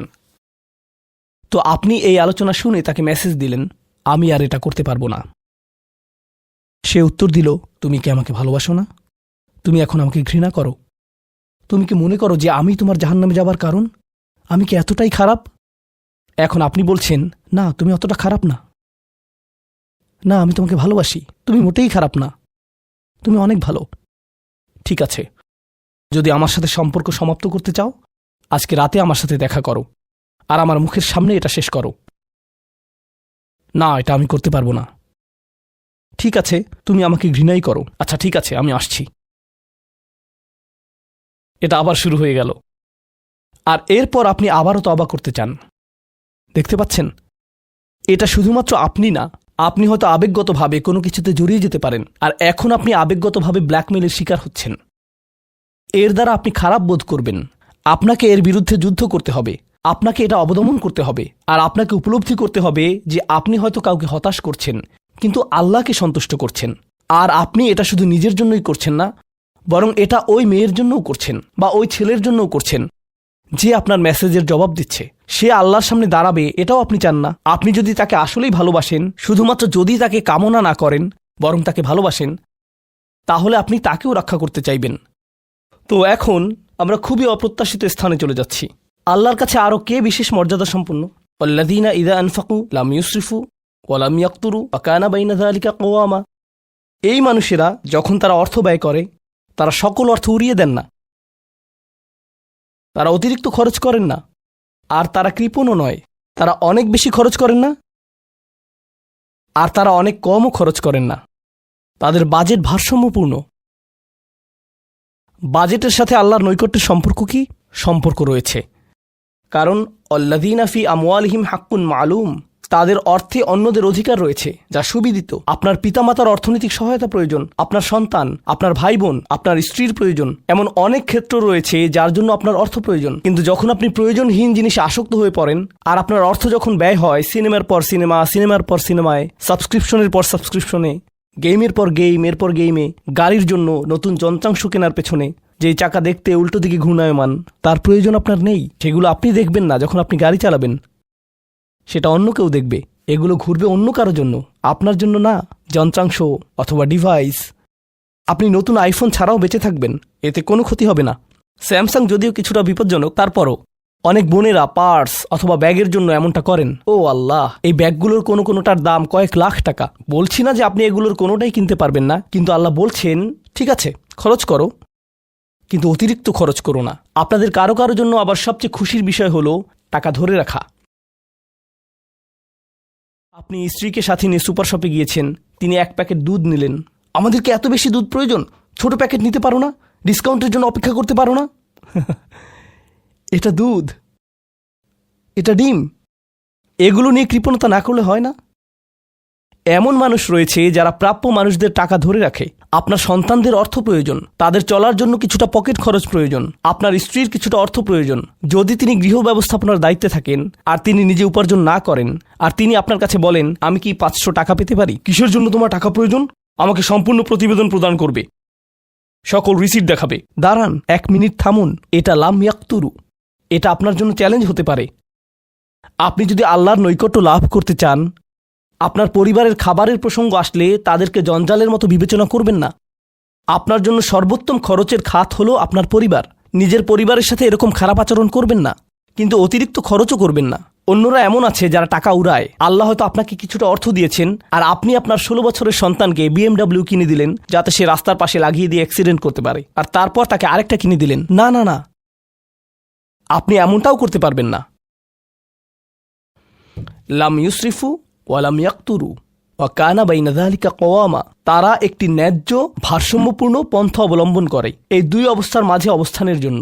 পরবর্তী গুণটি আমার প্রিয়, মনোযোগ দিয়ে শুনুন। এরা সবাই একটি শ্রেণী। ওয়াল্লাযীনা লা ইয়াদউনা মা'আল্লাহি ইলাহান আখার ওয়া লা ইয়াকতুলুনা আন-নাফসাল্লাতী হারামাল্লাহু ইল্লা বিল হক ওয়া লা ইয়াজনুন ওয়া মান ইয়াফআল যালিকা ইয়ালকা আসামা।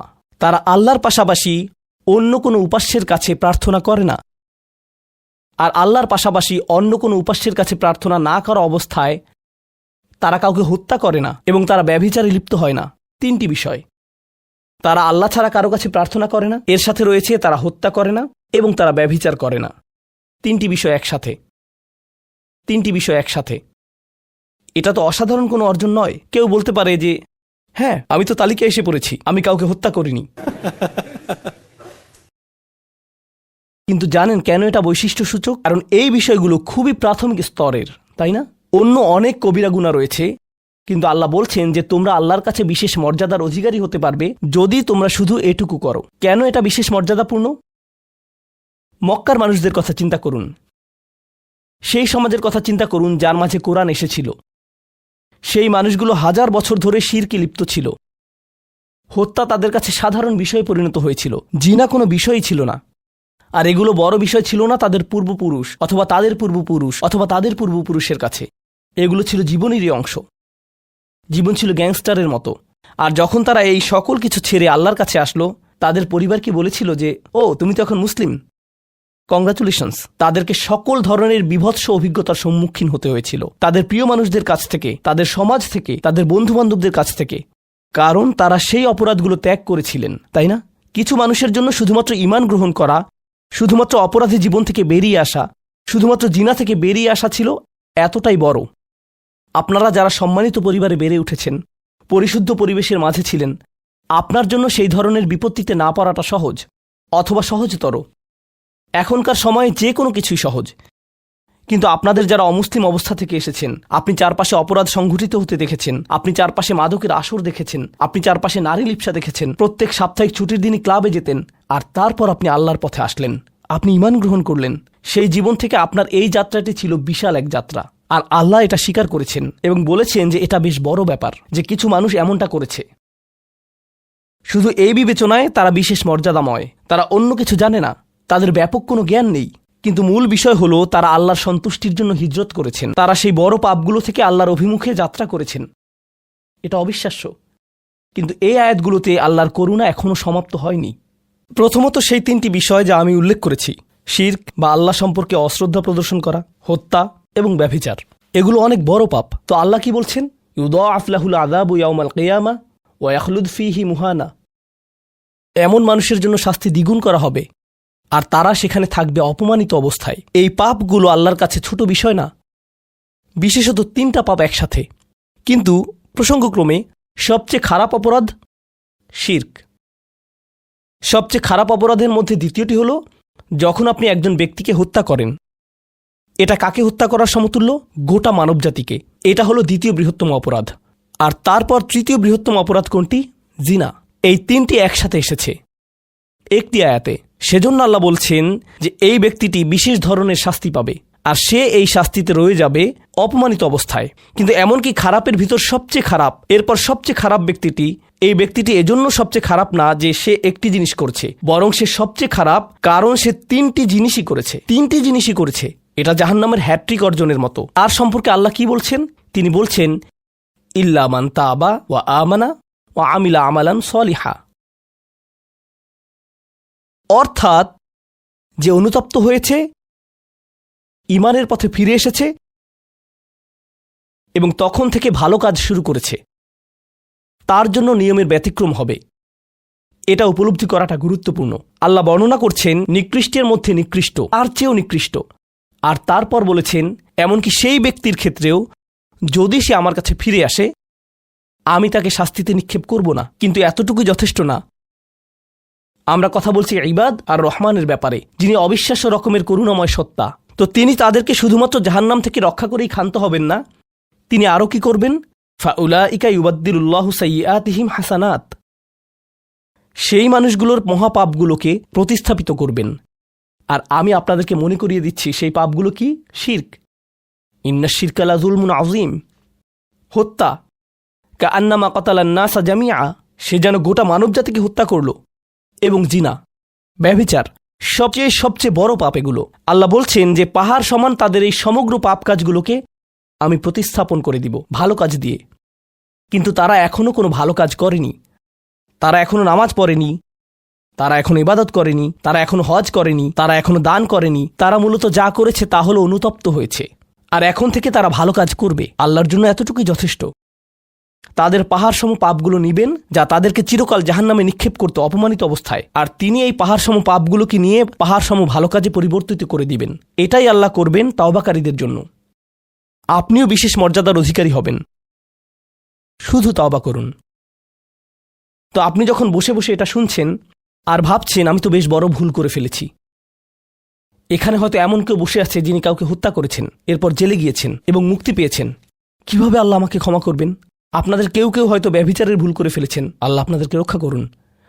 আপনাদের কেউ কেউ হয়তো সেই পথে অগ্রসর হচ্ছেন, আপনাদের কেউ কেউ হয়তো শিরক করেছেন।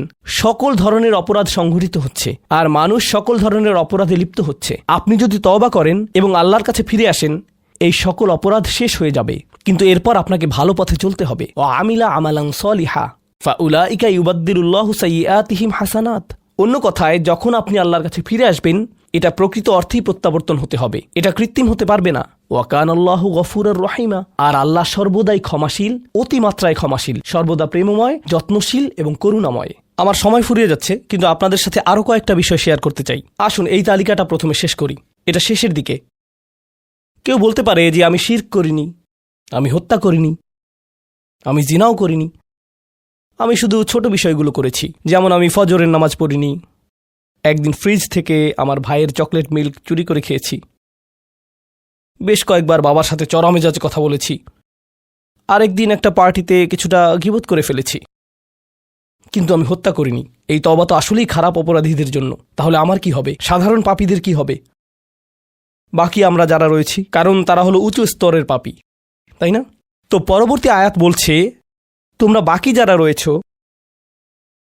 ওয়ামান তাবা, যেই তাওবা করেছে, যে কোনো ধরনের তাওবা, আমিলা সলিহান, সৎ কাজ করেছে, ফাইন্নাহু ইয়াতুবু ইলাল্লাহি মাতাবা, তো যখন সে আল্লাহর কাছে ফিরে আসে আন্তরিকভাবে, অনুতপ্ত হয়ে, আল্লাহ সেটাও স্বীকার করেন। না না না, কারণ আমার পাহাড়সম পাপ প্রয়োজন, এটাকে পাহাড়সম পুণ্যে রূপান্তরিত করার জন্য, এটাকে পাহাড়সম পুণ্যে রূপান্তরিত করার জন্য এমন প্রয়োজন নেই। যেই পাপেই লিপ্ত থাকেন না কেন, শুধু তওবা করুন। ফাইন্নাহু ইয়াতুবু ইলাল্লাহি মাতাবা ওয়াল্লাযীনা লা ইয়াশহাদুনা যুর, এমন মানুষ যারা অন্যায়ের সাক্ষ্য হয় না। এর অর্থ হলো তারা সহ্য করে না যখন কোনো অন্যায় সংঘটিত হয়। এই মানুষগুলো আল্লাহর কাছে মর্যাদা সম্পন্ন, কারণ তাদের পরিসরে কেউ যখন মানসিকভাবে নির্যাতনের শিকার হয়, কেউ যখন অর্থনৈতিকভাবে নির্যাতনের শিকার হয়, তাদের পরিবারে ধরুন 2 ভাই মিলে কোনো ব্যবসা করে আর তাদের একজন সকল অর্থ আত্মসাৎ করে অন্যজনকে বঞ্চিত করে, যার ফলে আদালতে গিয়ে এখন একে অপরের বিরুদ্ধে অবতীর্ণ। সেখানে আপনার হয়তো কোনো এক পক্ষের সাথে সম্পর্ক রয়েছে, আপনি নিশ্চুপ দাঁড়িয়ে থেকে অন্যায় হতে দিবেন না। আপনি এটা হতে দিবেন না। যদি এটা আপনার নিজের বাবার বিরুদ্ধেও যায়, যদি এটা আপনার স্বামী স্ত্রী বা সন্তানদের বিরুদ্ধেও যায়, আপনি অলসভাবে দাঁড়িয়ে থেকে অন্যায়কে সহ্য করবেন না, আপনি প্রতিবাদ করবেন। কমপক্ষে এর নীরব অংশীদার হবেন না, আপনি সে স্থান ত্যাগ করবেন। এর সাথে আমার কোনো সম্পর্ক নেই, আমি এর অংশ হতে চাই না। লা ইয়াশহাদুনা যুর, এর আরেকটা অর্থ হলো তারা মিথ্যা সাক্ষ্য প্রদান করে না। কখনো আপনার উপর চাপ থাকে এমন মানুষের পক্ষ অবলম্বন করার জন্য যারা অন্যায়কারী। আপনি জানেন যে তারা অন্যায়কারী, কিন্তু তারা বলে পরিবার আগে ভাই, অথবা বন্ধুত্ব সবার আগে। আর আপনি যদি এটা করেন, যদি আপনার আনুগত্য ভুল স্থানে প্রদান করেন, এটা জেনে শুনে যে আপনি ভুল, তাহলে এটা লা ইয়াশহাদুনা যুর এর লঙ্ঘন। আয়াতটির দ্বিতীয় অংশ ওয়া ইযা মাররু বিল্লাগwi মাররু কিরামা, এটাও অসাধারণ। এই আয়াতে আল্লাহর কাছে আপনাকে অসাধারণ বানিয়েছে কোনটি? আপনি একটা আসরে রয়েছেন, বন্ধুরা সবাই ঘুরে বেড়াচ্ছে, অথবা আপনি হয়তো কোনো হোয়াটসঅ্যাপ গ্রুপে আছেন। আজকাল যোগাযোগের বিভিন্ন মাধ্যম রয়েছে, আর এই সকল যোগাযোগের মাঝে মানুষ যুক্তিহীন কথা বলে থাকে। মানুষ একে অপরের বিরুদ্ধে গীবত করে, তারা একে অপরের প্রতি বিদ্রূপ করে, তারা একে অপরের সময় নষ্ট করে, আর আপনি এর সাথে কোনো সম্পর্ক রাখতে চান না। তো আপনি কি করবেন? আপনি আসরটি ত্যাগ করবেন। কিন্তু আপনি প্রথমে একটা লেকচার দিবেন না যে এগুলো সবই অর্থহীন, তোমরা নিজেদের সময় নষ্ট করছো, আস্তাগফিরুল্লাহ, আমি তোমাদেরকে আল্লাহর দিকে ডাকছি এবং তওবা করতে আহ্বান জানাচ্ছি, তোমরা এই ভিডিওটি দেখো, আমি এই আসর ত্যাগ করছি না। অথবা আপনি কোনো পার্টিতে রয়েছেন আর বললেন, আস্তাগফিরুল্লাহ, তোমরা সবাই গীবত করছো, আমি এখান থেকে চলে যাচ্ছি।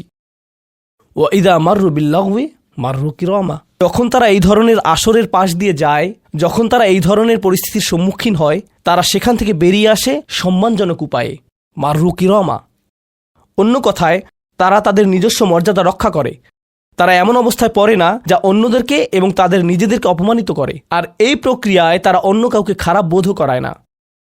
তারা সম্মানজনক অজুহাত তৈরি করে এবং নিজেদেরকে সেই পরিস্থিতি থেকে বের করে আনে। ওয়া ইযা মাররু বিল্লাগwi মাররু কিরামা। আর সবশেষে ওয়াল্লাযীনা ইযা যুক্কিরু বিআয়াতি রাব্বিহিম লাম ইয়াখিরু আলাইহা। আসলে এখনো শেষ হয়নি, আপনাদের ভালো বোধ করার জন্য বললাম। ওয়াল্লাযীনা ইযা যুক্কিরু বিআয়াতি রাব্বিহিম লাম ইয়াখিরু আলাইহা সুম্মান ওয়া উমিয়ানান। এটা জুমায় অংশগ্রহণকারীদের জন্য। যখন তাদেরকে স্মরণ করিয়ে দেয়া হয়, তারা অন্ধ এবং বধিরের মতো পড়ে থাকে না। অন্য কথায়, তারা সেগুলো উপেক্ষা করে না, তারা সেগুলোকে হালকাভাবে গ্রহণ করে না। তারা কিছু শোনার পর বলে না যে হ্যাঁ, এটা আমার সম্পর্কেই বলেছে, এটা ঠিকই আমার বিবেককে আঘাত করেছে, কিন্তু আমি ভুলে যাব যে এটা আমি শুনেছি। আমি ভান করব যে এটা আমার সম্পর্কে না এবং এটা নিয়ে চিন্তা করব না। তারা ইচ্ছাকৃত বধির না, আর তারা ইচ্ছাকৃতভাবে অন্ধও না। সেই স্মরণিকার প্রতি যা তাদেরকে প্রদান করা হয়েছে, এটা ছিল আপনার সম্পর্কে, এটা ছিল আপনার কার্যকলাপ সম্পর্কে, আপনার উদ্দেশ্য সম্পর্কে। আর এখন আপনি এটা আর নিতে পারছেন না, কারণ আপনি পরিবর্তিত হতে চান না। বাল ইউরিদুল ইনসানু লিয়াফজুরা আমামাহ। মানবজাতি শুধু তার সামনে যা রয়েছে তাতে নিমজ্জিত হয়ে যেতে চায়। প্রলোভনগুলো এতটাই মজবুত। আর কোরআন উলিন নুহা সম্পর্কে বলছে, তারা এমন মানুষ যারা নিজেদেরকে সংযত করতে পারে। আপনাকে স্মরণ করিয়ে দেয়া হচ্ছে নিজেকে সংযত করার জন্য, আর আপনি বলছেন আমি সংযত হতে চাই না, আমি এই অবস্থাতেই ভালো আছি। আমি ইতিমধ্যেই কাজটি করার দিন, তারিখ এবং স্থান নির্ধারণ করে ফেলেছি এবং টিকিটও করে ফেলেছি। এরপর এই খুতবাটি আমার মুড নষ্ট করে দিল। তো আমি এখন একটা বার্গার খাবো এবং খুতবায় যা শুনেছি তা নিয়ে চিন্তা করব না। তারপর সেখানে যাব যেখানে আমি যেতে চেয়েছিলাম। খুতবাটা বেশ দেরিতে শোনা হয়েছে। সেই মানুষেরা এমনটা করে না। যখন কোনো স্মরণিকা শ্রবণ করে, নিজেদের উপর এর প্রভাব পড়তে দেয়। তারা এটাকে পরিবর্তন ঘটানোর সুযোগ দেয়। এটাই তাদেরকে আল্লাহর কাছে বিশেষ মানুষে পরিণত করে। প্রসঙ্গক্রমে, কখনো কখনো আপনার ভিতরে ঘটে যাওয়া সেই পরিবর্তন অন্য কেউ দেখে না, অন্য কেউ জানে না সেই পাপ সম্পর্কে যার দিকে আপনি অগ্রসর হচ্ছিলেন। সেটা শুধুই আপনি এবং আল্লাহর মাঝে সীমাবদ্ধ। আর আল্লাহ আপনাকে তার ইবাদ হিসেবে গণ্য করেন, কারণ আপনি সেই পরিবর্তন ঘটিয়েছেন। তো এখন যেহেতু আমরা সমাপ্তির দিকে যাচ্ছি, এটাই এখানে বর্ণিত শেষ গুণ। এই মানুষেরা শুধুমাত্র নিজেদের নিয়ে উদ্বিগ্ন না, বরং তারা তাদের পরিবার নিয়েও উদ্বিগ্ন। ওয়াল্লাযীনা ইয়াকুলুনা রব্বানা হাবলানা মিন আজওয়াজিনা ওয়া যুররিয়াতিনা কুররাতা আয়ুনিন। হে প্রভু, আমাদের স্ত্রী এবং আমাদের সন্তানদের দ্বারা আমাদেরকে চক্ষুর শীতলতা দান করুন। যার অর্থ দুইটি জিনিস। আমি জটিলতা পরিহার করে আপনাদেরকে সরলভাবে কুররাতা আয়ুনিন এর অর্থ বুঝিয়ে বলছি। প্রথম অর্থ হল, ইয়া আল্লাহ, অন্য সকল কিছু আমাকে পীড়িত করে, অন্য সকল কিছু আমাকে অসুবিধায় ফেলে, কিন্তু যখন আমি আমার স্ত্রীর কাছে আসি এবং আমার সন্তানদের কাছে আসি, ইয়া আল্লাহ, এই স্থানটিকে আমার জন্য প্রশান্তিদায়ক করে দিন। আমার সকল অসুবিধা দূর হয়ে যায় যখন আমি আমার স্ত্রীর দিকে তাকাই। আমার সকল অসুবিধা দূর হয়ে যায় যখন আমি আমার সন্তানদের সাথে থাকি। ইয়া আল্লাহ, আমার স্ত্রী এবং আমার সন্তানদের মাঝে এটা প্রদান করুন, অথবা আমার স্বামী এবং আমার সন্তানদের মাঝে এটা প্রদান করুন। কুররা শব্দটির দ্বিতীয় অর্থটি এসেছে করার থেকে। করার অর্থ যখন আপনার চোখ কোথাও আটকে যায়। ইয়া আল্লাহ, আমার স্ত্রীর প্রতি আমার ভালোবাসা এতটাই সৃষ্টি করে দিন যাতে আমি তার উপর থেকে চোখ ফিরাতে না পারি। ইয়া আল্লাহ, আমার সন্তানদের নিয়ে আমাকে এতটাই আনন্দিত করে দিন এবং এতটাই ভালোবাসাপূর্ণ করে দিন যাতে আমি তাদেরকে অন্যদের সাথে তুলনা না করি। আমার যা রয়েছে তা নিয়ে আমি সুখী। তারা খারাপ বোধ করুক, এটা আমি চাই না। আমি তাদের অর্জনের স্বীকৃতি প্রদান করি। আমাকে সেই সামর্থ্য দান করুন যাতে স্ত্রী এবং সন্তানদের মাঝে কুররাতু আয়ুন খুঁজে পাই। আমাকে একটি মজবুত পরিবার দান করুন এবং আমাকে আমার পরিবারের প্রতি সন্তুষ্ট করে দিন। আপনাদের অনেকের জন্য একমাত্র দুশ্চিন্তার বিষয় হলো স্ত্রী এবং সন্তান। এই দোয়া অনুযায়ী দুশ্চিন্তার একমাত্র উপশমকারী হওয়া উচিত স্ত্রী এবং সন্তান। আর আপনি নিজে চেষ্টা না করে শুধু আল্লাহর কাছে কিছু চাইতে পারেন না, কারণ আল্লাহ বিশেষ কোনো বৃষ্টি আপনার পরিবারের উপর বর্ষণ করবেন না যার ফলে আকস্মিকভাবে আপনি আপনার স্ত্রীকে ভালোবাসতে শুরু করবেন। এর জন্য চেষ্টা করতে হবে। আপনার সন্তানদের সাথে সম্পর্ক উন্নয়নের জন্য আপনাকে চেষ্টা করতে হবে। এটা রাতারাতি ঘটবে না। এটা এমন জিনিস যাতে আপনাকে এবং আমাকে বিনিয়োগ করতে হবে। তো আল্লাহ আমাদেরকে সামর্থ্য দান করুন যাতে আমরা শুধুমাত্র মুখে এই দোয়া করে ক্ষান্ত না হই, বরং দোয়াটি যাতে বাস্তবায়িতও করতে পারি, কারণ আল্লাহ প্রচেষ্টার বিষয়ে জিজ্ঞেস করবেন। এমনকি সেই বিখ্যাত দোয়াটির শেষেও এটা এসেছে, রব্বানা আতিনা ফিদ দুনিয়া হাসানা ওয়া ফিল আখিরাতি হাসানা ওয়া কিনা আযাবান নার। বিখ্যাত একটি দোয়া, তাই না? আমাদেরকে এই জীবনের সর্বোচ্চটা দান করুন, পরের জীবনেরও সর্বোচ্চটা দান করুন, আমাদেরকে জাহান্নামের শাস্তি থেকে রক্ষা করুন। এরপরে আল্লাহ কি বলছেন? উলাইকা লাহুম নাসিবুম মিম্মা কাসাবু। তারা ততটুকু অংশই পাবে যা তারা অর্জন করেছে। আপনি শুধু দোয়া করবেন আর তা কাজ করবে তেমনটা না, আপনাকে অর্জন করতে হবে, আপনার চেষ্টাকে কাজে লাগাতে হবে। তো আপনি যখন আপনার পরিবার নিয়ে উদ্বিগ্ন থাকবেন তখনই আপনি পরিবারে প্রশান্তি প্রদানের জন্য আল্লাহর কাছে চাইবেন। আর প্রসঙ্গক্রমে এটা দিয়ে কি বোঝায়? যে সকল স্বামীরা যারা লন্ডন শহরে রাত 2টা-3টা পর্যন্ত সীসা বারে সময় কাটান কিন্তু বাড়িতে তাদের স্ত্রীদের কাছে যান না, কারণ তারা তাদের স্ত্রীদের মাঝে কোনো প্রশান্তি খুঁজে পান না, আর তাদের স্ত্রীরা তারাও তাদের স্বামীদের মাঝে কোনো প্রশান্তি খুঁজে পান না, যখন তারা বলবেন না ভাই আমাকে বাড়ি যেতে হবে, তখন তারা আল্লাহর কাছে বিশেষ মর্যাদা সম্পন্ন হয়ে উঠবেন। যখন তারা সন্তানদের সাথে সময় ব্যয় করবেন, সন্তানদের থেকে তাদের চোখ সরে যায় না, আর যেহেতু আপনার চোখ তাদের থেকে সরছে না, এর অর্থ আপনি আসলে তাদের সাথে রয়েছেন, এর অর্থ আপনি আসলে সন্তানদের সাথে সময় ব্যয় করছেন এবং সেটা উপভোগ করছেন। এই বিষয়টি আপনাকে আল্লাহর কাছে বিশেষ মর্যাদা সম্পন্ন করে তুলেছে। তাদের জন্যই উলাইকা ইউজজাউনাল গুরফাতা বিমা সাবারু। আর আমাদেরকে মুত্তাকিনদের নেতা হিসেবে কবুল করুন, সৎকর্মশীলদের নেতা হিসেবে কবুল করুন। আমাদের সন্তানদেরকে ভালো সৎকর্মশীল জীবন দান করুন, যার ফলে যখন আমি আপনার সম্মুখে দাঁড়াবো, ইয়া আল্লাহ, আমার পরিবারের সদস্যদের কাজের কারণে আমার সৎকর্মের পরিমাণ শুধু বৃদ্ধিই পাবে। এখন এই সব কিছুর পরে উলাইকা ইউজজাউনাল গুরফাতা বিমা সাবারু, এই মানুষদেরকে প্রদান করা হবে সুউচ্চ প্রাসাদ, তারা যে ধৈর্য প্রদর্শন করেছে তার প্রতিদান স্বরূপ। লক্ষ্য করুন, এখানে আল্লাহ বলছেন তারা যে ধৈর্য প্রদর্শন করেছে তার প্রতিদান স্বরূপ। আপনি যদি এই তালিকার প্রথমে যান, যারা তাদের জিহ্বা সংযত করে, যখন মূর্খ লোকেরা তাদের সাথে কথা বলে তারা বিনয়ী, তারা জিহ্বা সংযত করে, যারা আল্লাহ ছাড়া অন্য কারো ইবাদত করে না, তারা আল্লাহর ইবাদত করে রাতের গভীরে। এই তালিকাটি যা আমরা আলোচনা করলাম তাদের প্রত্যেকেরই প্রয়োজন অধ্যাবসায়, মজবুতি, দৃঢ়তা এবং প্রতিজ্ঞা। আর সবর শব্দটি দিয়ে এটাই বোঝায়।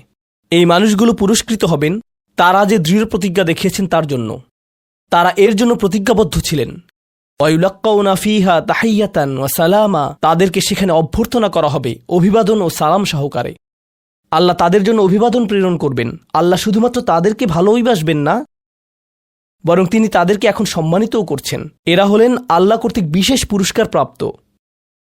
খালিদিনা ফিহা হাসুনাত মুস্তাকাররা ওয়া মুকামা, তারা অবিশ্বাস্য সেই সম্মানের মাঝে এবং সেই সুউচ্চ প্রাসাদের মাঝে চিরকাল থাকবেন। কি চমৎকার স্থান! স্বল্পকালীন এবং চিরকালীন অবস্থানের জন্য। তো আল্লাহ এটাকে জাহান্নামের সাথে তুলনা করেছেন, তাই না? জাহান্নামীরা বলবে আমি এখানে স্বল্পকালের জন্যও থাকতে চাই না, চিরকালের জন্যও থাকতে চাই না। আল্লাহ বলেছেন জান্নাতের স্বাদ যদি তুমি সামান্য পরিমাণেও পাও, তুমি এটা আকাঙ্ক্ষা করবে, তুমি এটা চিরকালের জন্য চাইবে। আল্লাহ আমাদের সকলকে চিরকালের জন্য জান্নাতে প্রবেশ করান। আমরা সর্বশেষ আয়াতে এসেছি। আমি জানি যে আমি অতিরিক্ত সময় নিয়েছি, প্রশ্ন উত্তরের জন্য আপনাদের কিছুটা সময় আমার দেওয়া উচিত। আমার আর 4-5 মিনিট প্রয়োজন। শেষের এই আয়াতটি গভীর তাৎপর্যপূর্ণ। এই সূরাটির শেষ আয়াত, এটা এই অনুচ্ছেদটিরও শেষ আয়াত। এই তালিকা যা আপনাকে বিশেষ মর্যাদা সম্পন্ন করবে তার সাথে এর কোনো সম্পর্ক নেই। আয়াতটি কুরাইশ এবং গোটা মানবজাতিকে উদ্দেশ্য করে বলা হয়েছে, আর রাসূলকে বলা হলো যে কিভাবে সৃষ্টিকর্তার নৈকট্য অর্জন করা যাবে। এই তালিকা যেহেতু এখন প্রদান করা হলো, তাহলে আর সমস্যা কোথায়? কুল মা ইয়াবাউ বিকুম রাব্বি লাউলা দুআউকুম ফাকাদ কাযাবতুম ফাসাউফা ইয়াকুনু লিজামা। এই আয়াতটিকে ব্যাখ্যা করার বেশ কয়েকটি দৃষ্টিভঙ্গি রয়েছে। আমি সরলভাবে এর কয়েকটি আপনাদের সাথে শেয়ার করতে চাই। সময় স্বল্পতার কারণে আমি ভাষাতাত্ত্বিক আলোচনায় যাব না। আমি শুধু অন্তর্নিহিত অর্থগুলোর সহজ বাংলা বর্ণনা করব। আল্লাহ একদিকে বলছেন আল্লাহর সম্মুখে তোমাদের কী গুরুত্ব আছে, আল্লাহর সামনে তোমাদের কী মূল্য আছে, তোমরা কি মনে করো, তোমরা যখন আল্লাহর সামনে উপস্থিত হবে কি মূল্য তোমাদের থাকবে। মানবজাতি হিসেবে তোমাদের একটা মর্যাদা দেয়া হয়েছে যা অন্য কাউকে দেয়া হয়নি। দুআউকুম, তোমরা নিজেদের ইচ্ছায় আল্লাহকে ডাকতে পারো। আল্লাহকে ডাকতে হলে তোমাদের নিজস্ব ইচ্ছাশক্তিকে প্রয়োগ করতে হয়। পাহাড়, গাছ, পাখি, তাদের কোনো নিজস্ব ইচ্ছা নেই, তারা আল্লাহকে ডাকতে বাধ্য।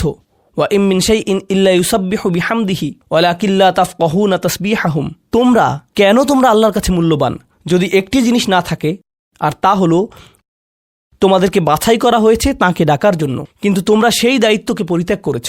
ফাকাদ কাযযাবতুম, আল্লাহকে ডাকার এই আমন্ত্রণকে তোমরা মিথ্যা সাব্যস্ত করেছ।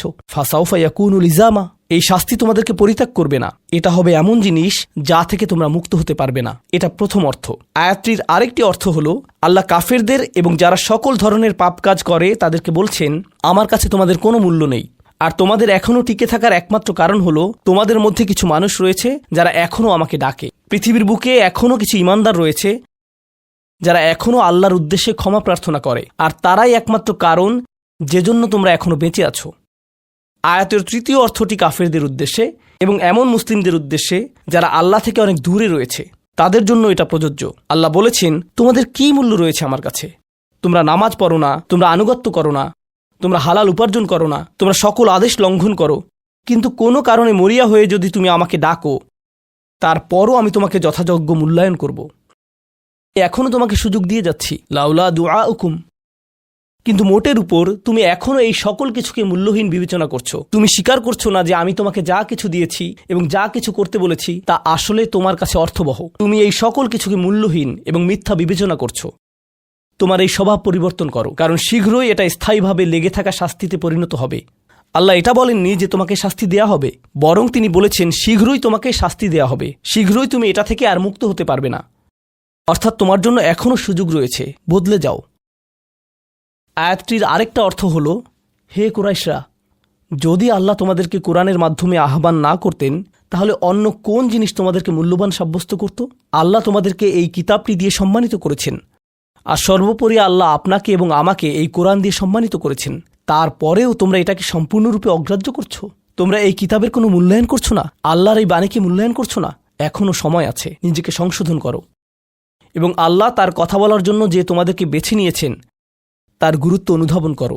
আয়াতটির সর্বশেষ অর্থ, আল্লাহ তোমাদেরকে শাস্তি দেওয়া পছন্দ করেন না। আয়াতাংশটির ভাষাতাত্ত্বিক একটি অর্থ হলো, তোমাদেরকে শাস্তি দেওয়ার জন্য আল্লাহ আগ্রহী নন। তাঁর কোনো উদ্দেশ্য এবং আকাঙ্ক্ষা নেই তোমাদেরকে শাস্তি দেওয়ার, কিন্তু আল্লাহ ছাড়া অন্য কাউকে ডাকার যে অপরাধ তোমরা সংঘটিত করেছ তা এতই বড় যে এর জন্য শাস্তি দিতেই হবে। অন্য কথায় আল্লাহ আপনাকে শাস্তি দিচ্ছেন যদিও তিনি চান না। মা ইয়াফআলুল্লাহু বিআযাবিকুম, তোমাদেরকে শাস্তি দিয়ে আল্লাহর কোনো প্রাপ্তি নেই। আপনাকে শাস্তি দিয়ে আল্লাহর কী পাওয়ার আছে? আল্লাহ এখানে বলছেন, আমি তোমাদেরকে শাস্তি দিতে চাই না, কিন্তু তোমাদের অপরাধগুলো অনেক বড়, আর শীঘ্রই এই শাস্তি স্থায়ী হয়ে যাবে। এই মুহূর্তে এগুলো অস্থায়ী, তোমরা এগুলো মুছে ফেলতে পারো। তাই এখনও ফিরে আসো, আল্লাহর দিকে ফিরে আসো। আমাদেরকে এই সকল সুযোগ দেবার পর শুধুমাত্র তার কাছে ফিরে আসাই না, বরং তার নৈকট্য লাভের সুযোগ দেওয়ার পর সবশেষে তিনি বলছেন, কেন তোমরা শাস্তি পেতে চাও? আমি তো তোমাদেরকে শাস্তি দিতে চাই না, তোমরা শুধু ফিরে আসো। আল্লাহ সহজ করে দিন যাতে আমরা এই বিষয়গুলোকে হৃদয়ের গভীর থেকে অনুধাবন করতে পারি, এবং তিনি আমাদেরকে তাদের অন্তর্ভুক্ত করুন যাদের প্রভাবে চারপাশের পথভ্রষ্ট মানুষদের এবং চারপাশের আল্লাহর অবাধ্য মানুষদের হৃদয়ও কোমল হয়ে যায় এবং তারাও আল্লাহর কাছে প্রত্যাবর্তন করে। বারাকাল্লাহু লি ওয়া লাকুম ফিল কুরআনিল হাকিম ওয়া নাফা'নি ওয়া ইয়্যাকুম বিল আয়াতি ওয়া যিকরিল হাকিম।